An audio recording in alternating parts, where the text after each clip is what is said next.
ಪಂಚಾಯತ್ ಕಾರ್ಯನಿರ್ವಾಹಕ ಕಾರ್ಯಾಲಯ ಹಾಗೂ ಶಾಲಾ ಶಿಕ್ಷಣ ಮತ್ತು ಸಾಕ್ಷರತಾ ಇಲಾಖೆ ವತಿಯಿಂದ ಇಂದು ನಮ್ಮ ಸರ್ಕಾರಿ ಕಿರಿಯ ಪ್ರಾಥಮಿಕ ಶಾಲೆ ಮೂಗುನ್ಪುರ ಶಾಲೆಯಲ್ಲಿ ಸಾಮಾಜಿಕ ಲೆಕ್ಕ ಪರಿಶೋಧನಾ ಕಾರ್ಯಾಗಾರ ಸಭೆಯ ಕಾರ್ಯಕ್ರಮವನ್ನು ಏರ್ಪಡಿಸಲಾಗಿದ್ದು, ಈ ಕಾರ್ಯಕ್ರಮಕ್ಕೆ ಅಧ್ಯಕ್ಷ ಸ್ಥಾನವನ್ನು ವಹಿಸಿರ್ತಕ್ಕಂತಹ ಶ್ರೀಯುತ ರಾಜಶೇಖರ್ ಸರ್ ಅವರು, ಸಹಾಯಕ ತೋಟಗಾರಿಕಾ ಅಧಿಕಾರಿಗಳು, ಹುಲಿಯೂರು ದುರ್ಗ ಹೋಬಳಿ ಇವರ ಅನುಪಸ್ಥಿತಿಯಲ್ಲಿದ್ದರೂ ಕೂಡ ಅವ್ರಿಗೂ ಕೂಡ ನಮ್ಮ ಶಾಲಾ ವತಿಯಿಂದ ವೈಯಕ್ತಿಕವಾಗಿ ತುಂಬು ಹೃದಯದ ಸ್ವಾಗತವನ್ನು ಕೋರುತ್ತೇನೆ. ಸ್ವಾಗತ, ಸುಸ್ವಾಗತ.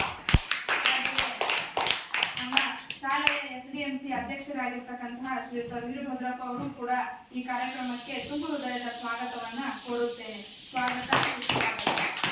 ಹಾಗೆಯೇ ತಾಲೂಕು ಸಂಪನ್ಮೂಲ ವ್ಯಕ್ತಿಗಳಾಗಿರ್ತಕ್ಕಂತಹ ಶ್ರೀಯುತ ಶ್ರೀನಿವಾಸ್ ಸರ್ ಅವರು ಕೂಡ ಈ ಒಂದು ಕಾರ್ಯಕ್ರಮದಲ್ಲಿ ಉಪಸ್ಥಿತರಿದ್ದಾರೆ. ಅವರು ಕೂಡ ಶಾಲಾ ವತಿಯಿಂದ ತುಂಬು ಹೃದಯದ ಸ್ವಾಗತವನ್ನ ಕೋರುತ್ತೇನೆ. ಹಾಗೆಯೇ ನಮ್ಮ ಶಾಲೆಯ ಸದಸ್ಯರಾಗಿರ್ತಕ್ಕಂತಹ ಶ್ರೀಮತಿ ಗೌರಮ್ಮ ಅವರು ಕೂಡ ಈ ಒಂದು ಸಭೆಗೆ ಆಗಮಿಸಿದ್ದಾರೆ. ಅವ್ರಿಗೂ ಕೂಡ ಈ ಒಂದು ಶಾಲೆಯ ಪರವಾಗಿ ತುಂಬು ಹೃದಯದ ಸ್ವಾಗತವನ್ನ ಕೋರುತ್ತೇನೆ. ಹಾಗೆಯೇ ಸಾರ್ವಜನಿಕರಾಗಿ ಆಗಮಿಸತಕ್ಕಂತಹ ಲತಾ ಅವ್ರಿಗೂ ಕೂಡ ಈ ಒಂದು ಶಾಲೆಯ ಪರವಾಗಿ ತುಂಬು ಹೃದಯದ ಸ್ವಾಗತವನ್ನ ಕೋರುತ್ತೇನೆ. ಹಾಗೆಯೇ ಅಂಗನವಾಡಿ ಕಾರ್ಯಕರ್ತರಾಗಿರ್ತಕ್ಕಂತಹ ಶ್ರೀಮತಿ ಗೀತಾ ಅವ್ರಿಗೂ ಕೂಡ ಈ ಒಂದು ಕಾರ್ಯಕ್ರಮಕ್ಕೆ ತುಂಬು ಹೃದಯದ ಸ್ವಾಗತವನ್ನ ಕೋರುತ್ತೇನೆ. ಹಾಗೂ ನಮ್ಮ ಅಂಗನವಾಡಿ ಕಾರ್ಯಕರ್ತರಾಗಿರ್ತಕ್ಕಂತಹ ಸುವರ್ಣಮ್ಮ ಅವ್ರಿಗೂ ಕೂಡ ಈ ಒಂದು ಕಾರ್ಯಕ್ರಮಕ್ಕೆ ತುಂಬು ಹೃದಯದ ಸ್ವಾಗತವನ್ನು ಕೋರುತ್ತೇನೆ. ಹಾಗೆಯೇ ಪಂಚಾಯಿತಿಯಿಂದ ಬಂದಿರತಕ್ಕಂತಹ ಮೇಡಮ್ ಅವರು, ಗ್ರಾಮ ಸಂಪನ್ಮೂಲ ವ್ಯಕ್ತಿಗಳಾಗಿರ್ತಕ್ಕಂತಹ ಜಯಲಕ್ಷ್ಮಮ್ಮ ಹಾಗೂ ಜಯಲಕ್ಷ್ಮಮ್ಮ ಅವ್ರಿಗೂ ಕೂಡ ತುಂಬು ಹೃದಯದ ಸ್ವಾಗತವನ್ನು ಕೋರುತ್ತೇನೆ. ಹಾಗೆಯೇ ನಮ್ಮ ಶಾಲೆಯ ಮುದ್ದು ವಿದ್ಯಾರ್ಥಿನಿಯರಿಗೂ ಕೂಡ ಈ ಒಂದು ಕಾರ್ಯಕ್ರಮಕ್ಕೆ ಸ್ವಾಗತವನ್ನ ಕೋರುತ್ತೇನೆ. ಈ ಒಂದು ಕಾರ್ಯಕ್ರಮಕ್ಕೆ ಪ್ರಾರ್ಥನಾ ಗೀತೆ ಕಾರ್ಯಕ್ರಮವನ್ನ ಪ್ರಾರಂಭಿಸೋಣ. ನಮ್ಮ ಶಾಲೆಯ ವಿದ್ಯಾರ್ಥಿ ಪುಷ್ಪ ಅವರಿಂದ ಪ್ರಾರ್ಥನಾ ಗೀತೆ.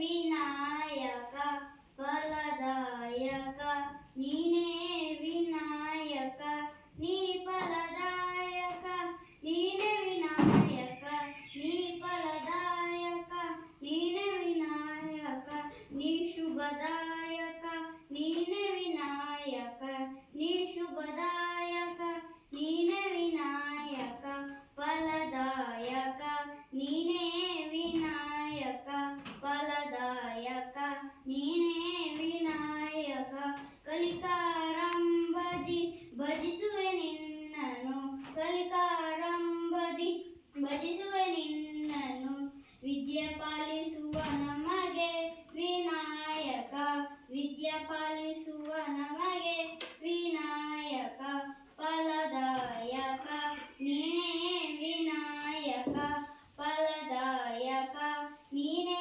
ವಿನಾಯಕ ಭಜನಾರಂಭದಿ ಭಜಿಸುವೆ ನಿನ್ನನು ಭಜನಾರಂಭದಿ ಭಜಿಸುವೆ ನಿನ್ನನು ಭಾಗ್ಯ ಪಾಲಿಸುವ ನಮಗೆ ವಿನಾಯಕ ಭಾಗ್ಯ ಪಾಲಿಸುವ ನಮಗೆ ವಿನಾಯಕ ಫಲದಾಯಕ ನೀನೇ ವಿನಾಯಕ ಫಲದಾಯಕ ನೀನೇ ವಿನಾಯಕ ನೀ ಫಲದಾಯಕ ನೀನೇ ಶುಭದಾಯಕ ನೀ ಫಲದಾಯಕ ನೀನೇ ಶುಭದಾಯಕ ಫಲದಾಯಕ ನೀನೇ ವಿನಾಯಕ ಫಲದಾಯಕ ನೀನೇ ವಿನಾಯಕ. ಪ್ರಾರ್ಥನೆಯನ್ನು ನಡೆಸಿಕೊಟ್ಟಿರ್ತಕ್ಕಂತಹ ಪುಷ್ಪ ಅವರಿಗೆ ಧನ್ಯವಾದಗಳು. ಈಗ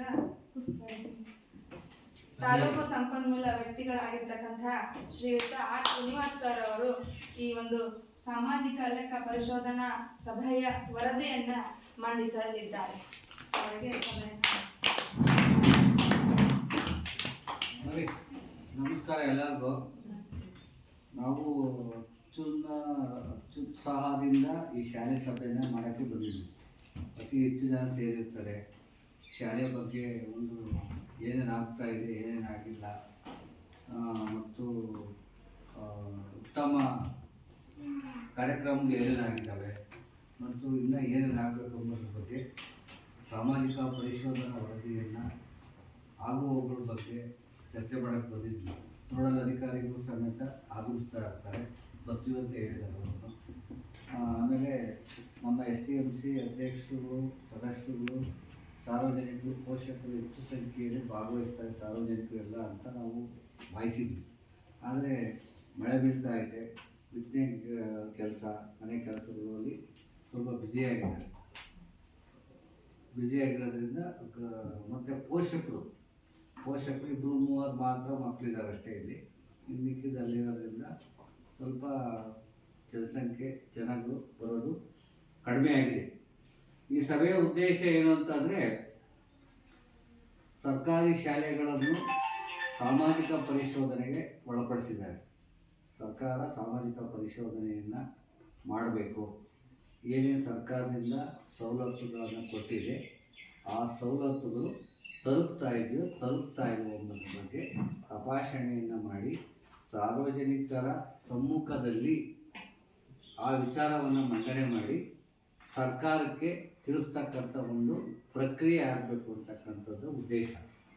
ನಾನು ಈ ಶಾಲೆಯಲ್ಲಿ ಪ್ರಸ್ತುತ 5 ಜನ ಮಕ್ಕಳು ಓದ್ತಾ ಇದ್ದಾರೆ.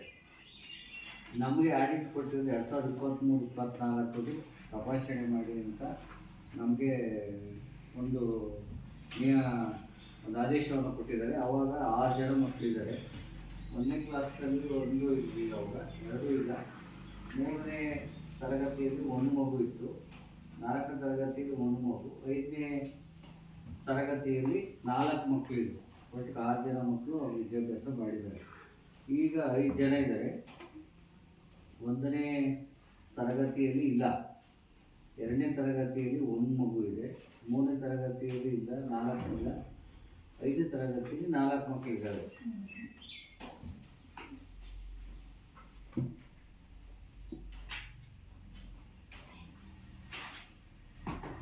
ಹೆಂಗಾದ್ರು ನಮಗೆ 2023-24 ಈ ಮಕ್ಕಳಿರುತ್ತಲ್ಲ, 4 ಇದ್ದಾರೆ. ಈಗ ಇಲ್ಲೂ ಆಡ್ತಾ ಇದ್ದಾರೆ ಮಕ್ಕಳು, ಒಳ್ಳೆ ಆಕ್ಟಿವ್ ಆಗಿದ್ದಾರೆ. 5 ಜನ ಬಂದರೆ 1 ಅಂಗನವಾಡಿ ಮಗು ಇದೆ. ಹೀಗೆ ಆದರೆ ನಮ್ಮ ದೇಶದ ಜನಸಂಖ್ಯೆ ಕಥೆ ಏನಾಗಬೇಕು? ಶಾಲೆಗಳು ಒಂದು ಊರಾಗ 5 ಜನ 3 ಜನ ಇದ್ದರೂ ಮಕ್ಕಳಾದರೆ ಅವ್ರಿಗೆ ವಿದ್ಯಾಭ್ಯಾಸವನ್ನು ಮಾಡೋದಕ್ಕೆ ಕಷ್ಟ ಆಗ್ತದೆ. ಒಂದು ಶಾಲೆ, ಶಿಕ್ಷಕರು ಮತ್ತು ಅದಕ್ಕೆ ಸಂಬಂಧಪಟ್ಟ ಮೂಲಭೂತ ಸೌಲಭ್ಯಗಳು ಇವೆಲ್ಲ ಮಾಡಬೇಕಾದ್ರೆ ಕಷ್ಟ ಆಗ್ತದೆ. ಇದು ಸರ್ಕಾರಿ ಶಾಲೆಗೆ ಹೊರತುಪಡಿಸಿ ಈ ಗ್ರಾಮದಿಂದ ಮಕ್ಕಳು ಕಾನ್ವೆಂಟ್ಗೆ ಹೋಗ್ತಕ್ಕಂಥ ಸಂಖ್ಯೆ ಎಷ್ಟು ಜನ ಇದ್ದಾರೆ ಇಲ್ಲಿ? ಎಷ್ಟೇ ಇದ್ದಾರೆ? 1 to 5th ಕ್ಲಾಸ್ 4 ಮಕ್ಕಳು. ಅವರಿಗೆ ಜಾಯಿನ್ ಆಗಿ ಸ್ವಲ್ಪ ತಂತ ಆಗೋದಲ್ವ? ಅವ್ರಿಗೆ ಗಮನ, ಅವ್ರಿಗೆ ಮನಸ್ಸಿಗೆ ಹೇಳ್ಬೇಕು. ಅವ್ರಿಗೆ ಪೇರೆಂಟ್ಸ್ ಕೇಳಿ. ಇಲ್ಲ ಸರ್, ಟೀಚರ್ ಇದ್ದರು ಸಂತೆ ಮೇಡಮ್, ನಾವು ಎಲ್ಲ ಹೋಗಿ ಮಾತಾಡಿದ್ವಿ. ಅವ್ರಿಗೆ ಅವರು ಈಗ ಕನ್ನಡ ಮೀಡಿಯಂನಲ್ಲಿ ಓದಿಸಿದ್ರೆ ಅವ್ರ ಟಾರ್ಗೆಟ್ ಏನಂದ್ರೆ ನೆಕ್ಸ್ಟ್ಗೆ ನಮಗೆ ಕಷ್ಟ ಆಗುತ್ತೆ. 5th ಇಂದ ನಾವು ಇಂಗ್ಲಿಷ್ ಮೀಡಿಯಂಗೆ ಹಾಕಿದಾಗ ಅಲ್ಲಿ ಎಲ್ಲ ಇಂಗ್ಲಿಷ್ ಮೀಡಿಯಂ ಇರುತ್ತೆ, ಇಲ್ಲಿ ಕನ್ನಡದ ಬಗ್ಗೆ ಜಾಸ್ತಿ ಇಂಗ್ಲಿಷ್ ಹೇಳ್ಕೊಡ್ತೀರಾ ಇಲ್ಲ ಅಂತ ಜಾಸ್ತಿ ಇರಲ್ವಲ್ಲ ಅಂತ ಅವರ ಅಭಿಪ್ರಾಯ. ಅವರವರ ಒಂದು ಇಷ್ಟ. ಅವ್ರ ಮನೆ ಭೇಟಿ ಮಾಡಿ ಒಟ್ನಲ್ಲಿ ನಾವು ಇದು ಮಾಡಿದ್ವಿ. ಜನರಿಂದ ನೀವು ಸದಾ ನಿರಂತರವಾಗಿ ಅವ್ರಿಗೆ ಹೇಳ್ತಾ ಇದ್ದಾರೆ ಮನಸ್ಸು ಬದಲಾವಣೆ ಮಾಡ್ತಿರೋ. ಇಲ್ಲಿ ಅತ್ಯುತ್ತಮ ಇರ್ತಕ್ಕಂಥ ಶಿಕ್ಷಕರು ಕಾನ್ವೆಂಟ್ ಇರ್ತಕ್ಕಂಥ ಎಲ್ಲ ಫೇಲ್ ಆಗಿರೋರು, ಕಡಿಮೆ ಮಾರ್ಕ್ಸ್ ಬಂದಿರ್ತಾರೆ, ಅಲ್ಲಿ ಪಾಠ ಮಾಡತಕ್ಕಂಥ ಸಿಸ್ಟಮ್ ಇದೆ. ಇವು ಅರ್ಥ ಮಾಡ್ಕೋಬೇಕು. ನಮ್ಮ ಸಾರ್ವಜನಿಕರು ಸಹ ಅವರು ಅರ್ಥ ಮಾಡ್ಕೊಂಡು ಅಡ್ಮಿಷನ್ ಮಾಡಬೇಕು. ಮತ್ತು ಗ್ರಾಮದ ಹಿರಿಯರು, ನಾಗರಿಕರೆಲ್ಲನ ಈ ಶಾಲೆ ಉಳಿಸೋದಕ್ಕೆ ಏನೇನು ಪ್ರಯತ್ನ ಪಡ್ಬೇಕು ಅದೆಲ್ಲ ಮಾಡಬೇಕಾಗ್ತದೆ.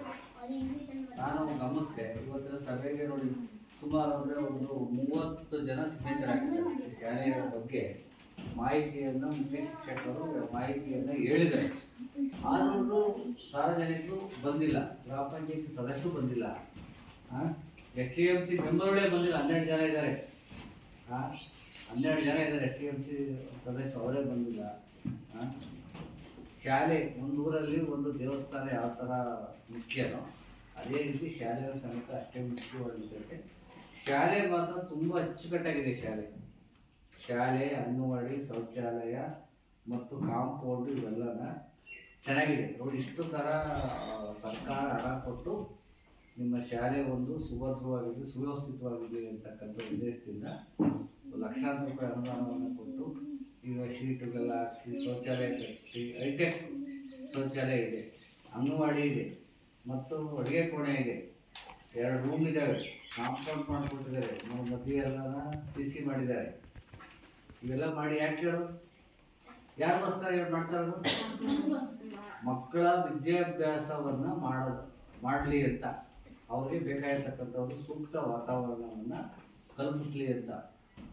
ಹಾಗಾಗಿ ನಾವು ಶಿಕ್ಷಣಕ್ಕೆ ಹೆಚ್ಚು ಮಹತ್ವವನ್ನು ಕೊಟ್ಟಾಗ ಮಾತ್ರ ನಮ್ಮ ಗ್ರಾಮದ ನಮ್ಮ ಒಂದು ಮಕ್ಕಳು ಅತ್ಯುನ್ನತವಾದ ಪ್ರಜೆಗಳಾಗೋದಕ್ಕೆ ಒಂದು ಸಾಧ್ಯ ಆಗುತ್ತೆ. ಶಿಕ್ಷಣದಿಂದ ವಂಚಿತರಾದರೆ ಏನಾಗ್ತದೆ ಅಂತಂದರೆ ವ್ಯವಸಾಯ ಮಾಡ್ತಾರೆ, ಇಲ್ಲ ಬೇರೆ ರೀತಿಯಲ್ಲಿ ಆ್ಯಕ್ಟಿವಿಟೀಸ್ ಮಾಡ್ಕೊಂಡು ಪೋಲಿ ಆಗ್ತಕ್ಕಂಥ ರೀತಿಯಲ್ಲಾಗಿ ಅವರು ನಮ್ಮ ಸಮಾಜಕ್ಕೆ ಒಂದು ಕಂಟಕ ಆಗಿಬಿಡ್ತಾರೆ. ಆ ರೀತಿ ಆಗಬಾರ್ದು. ಉತ್ತಮವಾದ ಪ್ರಜೆಗಳನ್ನು ರೂಪಿಸೋಕ್ಕೋಸ್ಕರ ನಮ್ಮ ಮಕ್ಕಳು, ನಮ್ಮ ದೇಶದ, ನಮ್ಮ ರಾಜ್ಯದ ಪ್ರತಿ ಮನೆಯ ಮಗು ಸಮೇತ ವಿದ್ಯಾಭ್ಯಾಸವನ್ನು ಮಾಡಬೇಕು ಅಂತ ಸರ್ಕಾರ ಇಷ್ಟೆಲ್ಲ ಕಾರ್ಯಕ್ರಮಗಳನ್ನು ಕೊಟ್ಟಿದೆ. ಅದನ್ನು ನಾವು ಅರ್ಥ ಮಾಡ್ಕೋಬೇಕು, ಸಾರ್ವಜನಿಕರು ಅರ್ಥ ಮಾಡ್ಕೊಂಡು ಶಾಲೆಗೆ, ಸರ್ಕಾರಿ ಶಾಲೆಗಳನ್ನು ಉಳಿಸೋ ರೀತಿಯಲ್ಲಿ ಒಂದು ಪ್ರಯತ್ನವನ್ನು ಮಾಡಬೇಕಾಗ್ತದೆ. ಶಾಲೆಯಲ್ಲಿ ಅತ್ಯುತ್ತಮವಾದ ಶಿಕ್ಷಣ ನಡೀತಾ ಇದೆ ಅಂತಕ್ಕಂಥ ಮಾಹಿತಿ ನಮಗಿದೆ. ಶಾಲೆಯ ಒಂದು ಭೌತಿಕ ಪರಿಶೀಲನೆ ಮಾಡಿದಾಗ ಸಮೇತ ಉತ್ತಮವಾದ ಒಂದು ಶಾಲಾ ಕೊಠಡಿಗಳು ಮತ್ತು ಎಲ್ಲ ವ್ಯವಸ್ಥೆ ಇದೆ. ಹಾಗಾಗಿ ಈ ಶಾಲೆ ನೋಡಿ, ಇಷ್ಟು ಶಾಲೆಗೆ ಸುಮಾರು 50ರಿಂದ 100 ಜನ ಮಕ್ಕಳಿಗೆ ಪಾಠ ಮಾಡೋದಷ್ಟು ಮೂಲಭೂತ ಸೌಲಭ್ಯಗಳು ಇಲ್ಲಿದ್ದಾವೆ ಅಲ್ವಾ? 50 ಜನಕ್ಕೆ ಇಲ್ವಾ ಇದೆ? 50ರಿಂದ 100 ಜನಕ್ಕೆ ಮಕ್ಕಳಿಗೆ ಪಾಠ ಮಾಡ್ತಕ್ಕಂಥ ಒಂದು ಸೌಲಭ್ಯ ಇದೆ, ಆದರೆ ಮಕ್ಕಳಿಲ್ಲ. ಹಾಗಾಗಿ ತಾವೆಲ್ಲ ಗ್ರಾಮಸ್ಥರೆಲ್ಲ ಸೇರ್ಕೊಂಡು ಒಂದು ಸ್ವಲ್ಪ ಮನವೊಲಿಸಿ ಕಾನ್ವೆಂಟ್ಗೆ ಹೋಗೋದನ್ನ ಇದೇ ಶಾಲೆಗೆ ಅಡ್ಮಿಷನ್ ಮಾಡಿಸ್ತಕ್ಕಂಥ ರೀತಿಯಲ್ಲಿ ಮಾಡಬೇಕು ಅಂತ ತಮ್ಮೆಲ್ಲರನ್ನೂ ಮನವಿಯನ್ನು ಮಾಡ್ತೀನಿ. ಈ ಶಾಲೆ ಬಗ್ಗೆ ನಾವು ಆಡಿಟ್ ಮಾಡಿದ್ದೀವಿ, ಚೆನ್ನಾಗಿದೆ, ಯಾವುದೂ ರೀತಿಯಲ್ಲಿಲ್ಲ. ಬ್ಯಾಂಕು ವಿಚಾರವಾಗಿ ಏನೋ ಅನುದಾನ ಬಂದಿತ್ತು, ಅದಕ್ಕೆ ಖರ್ಚು ವೆಚ್ಚ ಸಂಬಂಧಪಟ್ಟಂಗೆ ಅವರು ಮಾಹಿತಿಯನ್ನು ಎಷ್ಟು ಮಂದಿಗೆ ಅಂತ ಕೊಟ್ಟಿದ್ದಾರೆ, ಯಾರ್ಯಾರಿಗೆ ಖರ್ಚಾಗಿದೆ ಅಂತಕ್ಕಂಥದ್ದನ್ನ ಅವರು ರಜದಲ್ಲಿದ್ದಾರೆ. ಹಾಗಾಗಿ ಅವ್ರ ಮಾಹಿತಿಯನ್ನು ಕೊಡೋಕ್ಕಾಗಿಲ್ಲ. ಸರ್, ಮಾಹಿತಿಯನ್ನು ಕೊಡೋದಕ್ಕಾಗಿಲ್ಲ. ಮುಂದಿನ ದಿನಗಳಲ್ಲಿ ಆ ಮಾಹಿತಿಯನ್ನು ಕೊಡ್ತಕ್ಕಂಥ ರೀತಿಯಲ್ಲಿ ಅವರು ಮಾಡಬೇಕಾಗ್ತೈತೆ. ಮಕ್ಕಳು ಅಷ್ಟೇ ಮಾತಾಡಿಸ್ತಾ ಇದ್ದಾರೆ, ತುಂಬ ಆಕ್ಟಿವ್ ಆಗಿದ್ದಾರೆ ಮಕ್ಕಳು. ಚೆನ್ನಾಗಿ ಪಾಠ ಪ್ರವಚನದೆಲ್ಲ ನಡೀತಾ ಇದೆ, ಚೆನ್ನಾಗಿ ಓದ್ತಾ ಇದ್ದಾರೆ ಮಕ್ಕಳು. ಇನ್ನೂ ಸಹ ನೀವು ಓದಬೇಕು, 100ಕ್ಕೆ 100 ಮಾರ್ಕ್ಸು ತೆಗೆಯೋ ರೀತಿಯಲ್ಲಿ ಮಕ್ಕಳು ಓದಬೇಕು. ನೀವು ಓದ್ತೀರಾ? ಓದಬೇಕು ನೋಡಿ. ಪ್ರತಿದಿನ ಮಧ್ಯಾಹ್ನ ಊಟ ಕೊಡ್ತಾರೆ, ಉಚಿತವಾಗಿ ಯೂನಿಫಾರ್ಮ್ ಕೊಡ್ತಾರೆ, ಪುಸ್ತಕಗಳು ಕೊಡ್ತಾರೆ, ವರ್ಕ್ ಬುಕ್ ಕೊಡ್ತಾರೆ. ನಪ್ಪ ₹1 ಫೀಸ್ ತಗೊಂಬಲ್ಲ. ಸರ್ಕಾರಿ ಶಿಕ್ಷಕರು, ಅತ್ಯುತ್ತಮವಾದ ಶಿಕ್ಷಕರಿಂದ ನಿಮಗೆ ಪಾಠ ಮಾಡಿಸ್ತಾ ಇದ್ದಾರೆ. ಇವೆಲ್ಲನ ಬಳಸ್ಕೋಬೇಕು. ಕಾನ್ವೆಂಟು ಸರ್ಕಾರಿ ಶಾಲೆಗೆ ಇವತ್ತು ಅತ್ಯುತ್ತಮವಾದ ಶಿಕ್ಷಣಕ್ಕೆ ಬೇಕಾಗಿರ್ತಕ್ಕಂಥ ಸೌಲಭ್ಯಗಳು ನಮ್ಮ ಸರ್ಕಾರಿ ಶಾಲೆಯಲ್ಲಿ ಸಿಗ್ತಾ ಇದೆ. ಅತ್ಯುತ್ತಮವಾದ ಶಿಕ್ಷಣ ಕೊಡೋದಕ್ಕೆ ಶಾಲಾ ಕೊಠಡಿಗಳಾಗ್ಬೋದು, ಅವ್ರಿಗೆ ಶೈಕ್ಷಣಿಕ ಶಿಕ್ಷಣಕ್ಕೆ ಸಂಬಂಧಪಟ್ಟಂಗೆ ಸಿಲೆಬಸ್ ಇರ್ಬೋದು, ಎಲ್ಲ ರೀತಿಯಲ್ಲಿ ಅತ್ಯುತ್ತಮವಾಗಿದೆ. ಹಾಗಾಗಿ ಬಿಡೋಣ ಸರ್, ಅತ್ಯುತ್ತಮವಾಗಿ